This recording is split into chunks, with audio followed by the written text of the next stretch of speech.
Act 4, Scene 1. In the rebels' base camp in Shrewsbury, in the west of England, near the Welsh border, Hotspur, Worcester, and the Douglas are discussing their strategy of attack when a messenger arrives bearing bad news. Hotspur's father, Northumberland, is very sick and has decided not to lead his troops to Hotspur, or send them at all. Worcester is deeply disturbed by this news, since not only will Northumberland's absence seriously weaken the rebel forces, but it will also betray to the world that the rebels are divided among themselves. Hotspur, however, quickly manages to convince himself that all is well and bounces back optimistically. Another messenger arrives, Sir Richard Vernon, who is a relative of the Percys. Vernon has information that Henry's forces, commanded by the Earl of Westmoreland and Henry's younger son, Prince John, are marching towards Shrewsbury with 7,000 men. Moreover, the king himself and the Prince of Wales, Harry, are also approaching with still more forces. Vernon has seen Harry bearing himself regally in his armor. He strikes all who see him as an excellent horseman and an awe-inspiring young soldier. Unintimidated, Hotspur expresses a wish to meet Harry in single combat to the death. But Vernon has still more bad news. Glendower has sent word from Wales that he will not be able to assemble his forces within the allotted 14 days. This development is very alarming to both Worcester and the Douglas, since the battle will clearly occur before Glendower can arrive. Hotspur, however, refuses to let anything sway his confidence. Even if they must die, they will die merrily. The Douglas, recovering from the alarming news, claims to have no fear of death at all, and the men continue to plan their battle. So things are not going well for the rebels at this moment. And we're going to read scene 1 and 2 together. So the summary for scene 2. Meanwhile, on the road near Coventry in southern England, east of London, Falstaff and his men are marching westward towards their rendezvous with Henry at Brignorth. Falstaff sends Bardolph to buy some wine, and while Bardolph is gone, Falstaff talks aloud about his methods for finding his unit of foot soldiers. Falstaff proves a very corrupt military captain, which is not surprising. Instead of using his power of impressment, that is the power to draft soldiers, to draft the best fighters available into his division, he has instead targeted wealthy merchants and farmers who want to stay home. These individuals are willing to bribe Falstaff in order to get out of service. As a result, Falstaff has made a good deal of money for himself.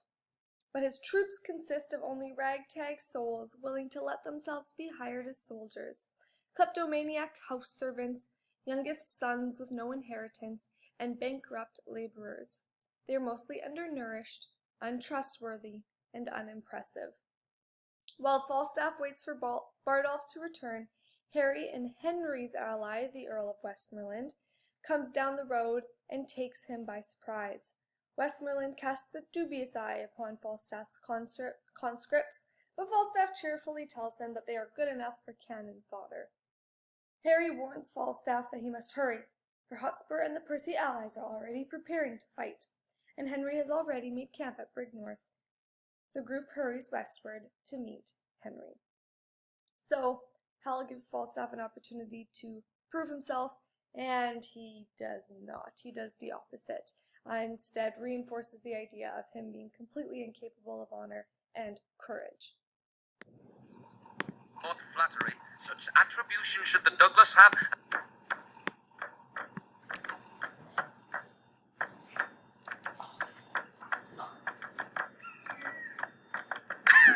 Well said, my noble Scot. If speaking truth, in this fine age were not thought flattery, such attribution should the Douglas have, as not a soldier of the season's stamp should go so general current through the world.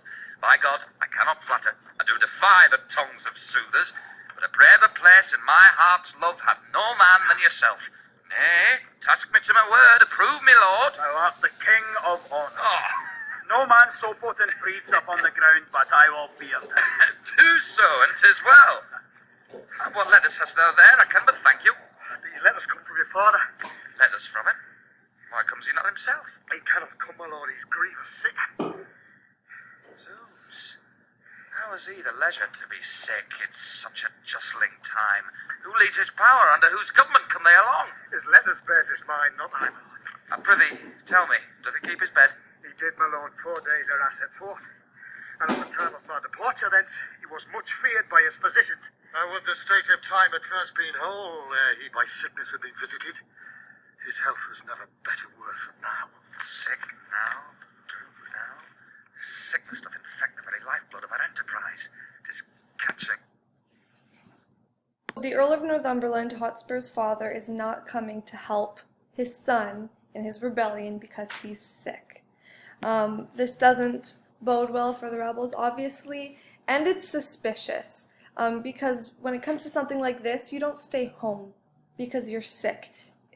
And it's not just that he himself is not coming, he's not going to send his soldiers either. So clearly he's getting cold feet, and he's going to leave his own son kind of hanging. Hither even to our camp. He writes me here that inward sickness, and that his friends by deputation could not so soon be drawn, nor did he think it meet to lay so dangerous and dear a trust on any soul removed but on his own. Yet doth he give us bold advertisement that with our small conjunction we should on, to see how fortune is disposed to us. For as he writes, there is no quailing now, because the king is certainly possessed of all our purposes. What say you to it?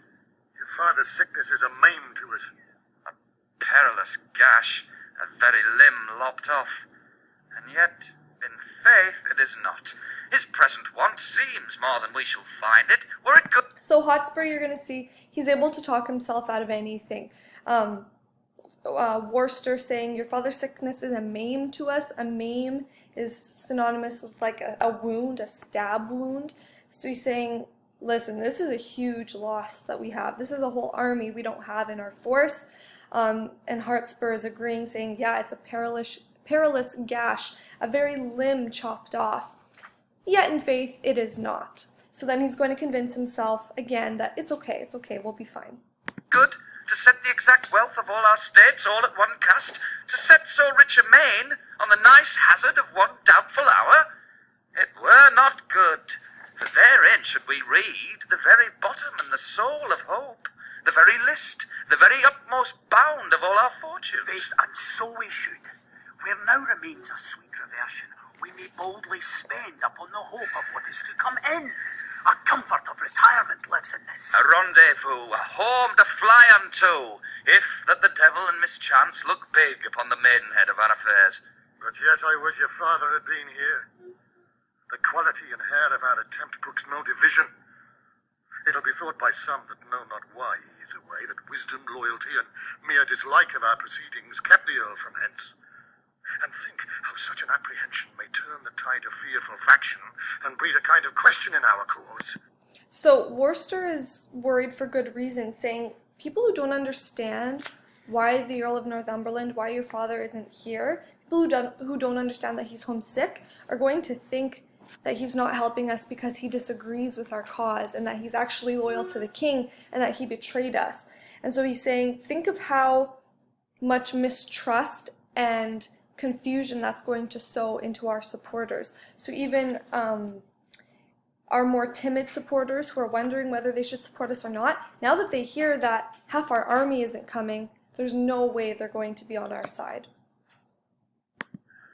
For well you know, we of the offering side must keep aloof from strict arbitrament, and stop all sight holes, every loop from whence the eye of reason may pry in upon us. His absence of your fathers draws a curtain that shows the ignorant a kind of fear before not dreamt of. You strain too far. I rather of his absence make this use. It lends a lustre and more great opinion, a larger dare to our great enterprise than if the Earl were here. For men must think, if we without his help can make ahead to push against the kingdom, with his help we shall all turn it topsy-turvy down. Yet all goes well, yet all our joints are whole. As heart can think, there is not such a word spoke of in Scotland as this term of fear. My cousin Vernon, welcome by my soul. Pray God my news be worth a welcome, Lord. The Earl of Westmoreland, 7,000 strong, is marching hitherwards. With him, Prince John. No harm, what more? And further I have learned, the king himself in person has set forth, or hitherwards intended, speedily, with strong and mighty preparation. He shall be welcome too. Where is his son? The nimble-footed madcap, Prince of Wales, and his comrades that daft the world aside and bid it pass? All furnished, all in arms, all plumed like estridges that with the wind baited like eagles have been lately bathed, glittering in golden coats like images, as full of spirit as the month of May and gorgeous as the sun at midsummer, wanton as youthful goats, wild as young bulls. I saw young Harry with his beaver on, his cushions on his thighs, gallantly armed, rise from the ground like feathered Mercury, and vaulted with such ease into his seat, as if an angel dropped down from the clouds to turn and wind a fiery Pegasus and wish the world with noble horsemanship. No more! So Vernon is he's here to tell Hotspur that, listen, Harry and Henry are also on their way. And Harry, with his beaver on, beaver just being an Old English word for helmet, he looks awesome. He looks like feathered Mercury, which is the god of war. And it's as though he's riding a fiery Pegasus, which we know is a winged horse from Greek mythology. So he's using all this imagery to connect Hal with a Greek god, essentially. He's trying to strike fear into Hotspur's heart, showing that, listen, Hal has stepped up. He looks pretty fearsome, and you should probably start being a little bit worried. Oh, no more! Worse than the sun in March, this praise doth nourish agues. Let them come. They come like sacrifices in their trim, and to the fire-eyed maid of smoky war, all hot and bleeding, will we offer them. The mailed Mars shall on his altar sit, up to the ears in blood. I am on fire to hear this rich reprisal is so nigh, and yet not ours. Come, let me taste my horse, who is to bear me like a thunderbolt against the bosom of the Prince of Wales. Harry to Harry shall, hot horse to horse, meet, and ne'er part till one drop down a course. Oh, the Glendower will come. There is more news. So, again, Hotspur convinces himself it's fine, they're coming as sacrifices, we're going to slaughter them all, it's all good. But now he ends saying that as long as Glendower gets here, like, I just can't wait for Glendower to be here. And then Vernon is going to say, and there's more news. I learned in Worcester as I rode along, he cannot draw his power this 14 days. That's the worst tidings that I hear of yet. Aye, by my faith that bears a frosty sound. What may the kings hold battle reach unto? To 30,000. 40 let it be. My father and Glendower being both away, the powers of us may serve so great a day. Come, let us take a muster speedily. Doomsday is near. Die all, die merrily. Talk not of dying. I am out of fear of death, or death's hand for this 1/2 year.